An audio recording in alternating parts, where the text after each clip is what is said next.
Q&A.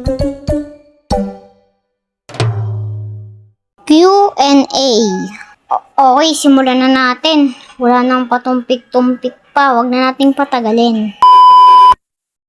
Okay, unang tanong. Tanong ni Simo Animated.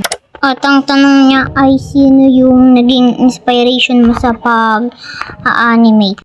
Ang masasagot ko ay si Jello Animation at Gen Animation.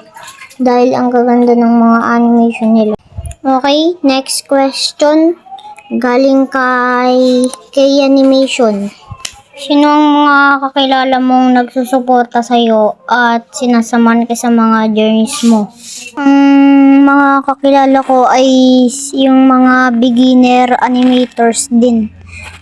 Ang mga kasama ko sa journeys ko ay yung kaibigan ko na kaklase ko dati at yung mga pinsan ko.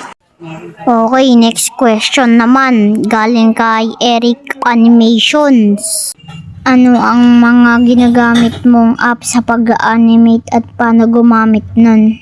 Ang mga ginagamit ko sa pag-animation ay IBIS Paint, Flipaclip, CapCut.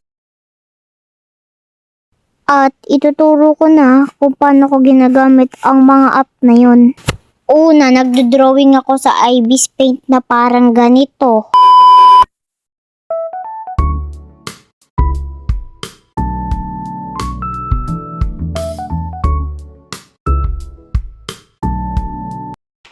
At pagkatapos mag-drawing sa IBIS Paint, ay punta ka naman sa Flipaclip at dun mo pagalawin ang mga bibig o kahit anong papagalawin mo na parang ganito. At kung magli-lip sync, dito mo papagalawin. At sa CapCut naman ay dun ka mag-e-edit. Katulad na lamang ng pag-e-edit nga nitong animation na to.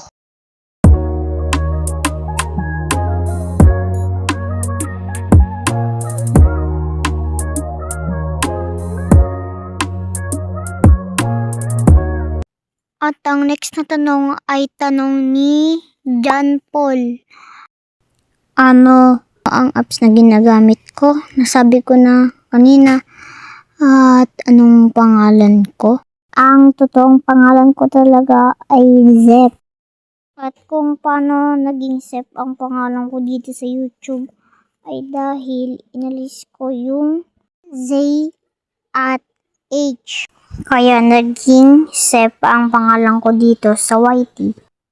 At yun lang muna guys. See you sa next animation natin.